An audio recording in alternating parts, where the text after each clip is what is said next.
were sitting here watching this presentation unfold, and we wondered, hold on a second, free Mavericks, free iWork. It looks like Apple's taking a few shots at Microsoft. What do you think about that? Maybe, and you know, and if they are, they're really taking the shots where it hurts, kind of at the core Microsoft Office and operating system upgrades revenue. But you know, if anything, it's just going to get Mavericks into the hands of a lot more people, and it's going to get the idea that these are devices that are great for productivity into the minds of a lot more people. So it's great news as far as I'm concerned. So speed, Gene, let's talk about that. I mean, Apple clearly is proud with the rollout of, you know, the operating system for its phones, for its mobile devices. That seems to be part of what they're doing here too.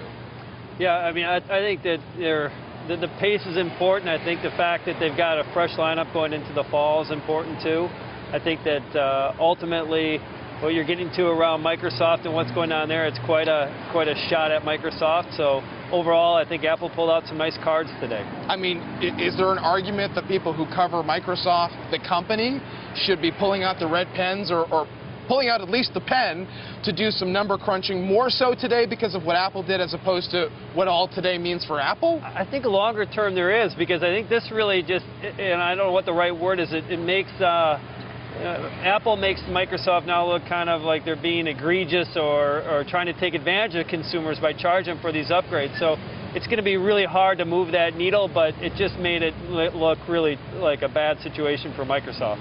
Phil, as far as your business goes, you want to be available on lots of platforms, yep. And you are available on lots of platforms. Pretty much everything.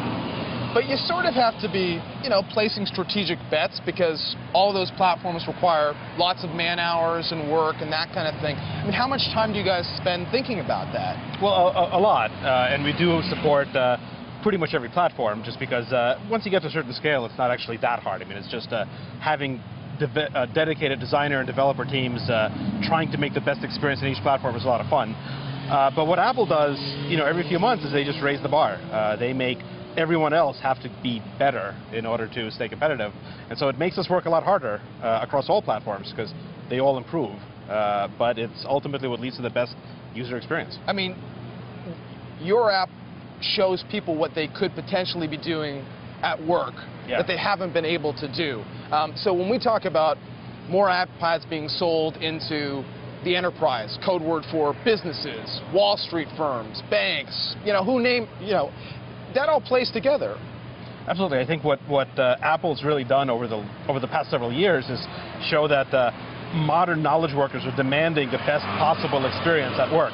You know, the same quality experience at the office that they get at home.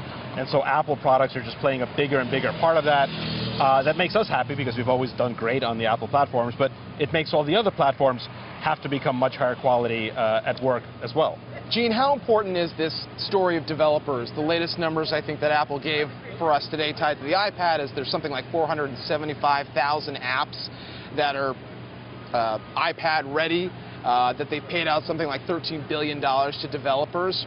How important is that in the grand scheme of things? Incrementally today, it's not much different than where it was 6 months ago, so it's just moving slowly in the right direction. But if you just take a step back and look at the big picture and look at some of those numbers, it's critically important because what that means is that Apple's got a place in the next decade around these devices. They didn't have that kind of support from developers in the 80s, and that was the problem. So it is critically important, but that change today really wasn't that significant.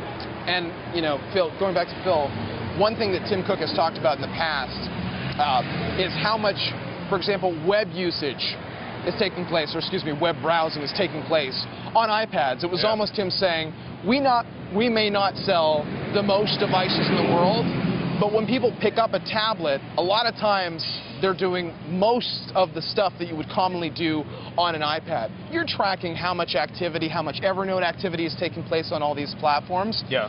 Does that make a difference? Yeah, absolutely. You know, so we really believe in native apps on everything. We have full native apps on every device. And we were very early supporters of iPad. We were there on day one. It's kind of amazing to see how far it's come, but also how it's brought the rest of the industry with it. So from either of you, well, Gene, I'll go to you. You know, on the Microsoft side, what's Microsoft's next move? I mean, they've already been busy over the last 24 hours with a new Surface and teaming up with Nokia on their tablet, but what do you think? Oh, they just, I feel bad because it's like the punchline of a joke at this point. Even though they come out with some new tablets today with Nokia, no one really cares. And at the end of the day, what does Microsoft do? They're going to hold their ground. They're not going to give away the OS upgrade, but I think consumers are going to get progressively more interested in getting them for free. A bigger battle to watch for sure.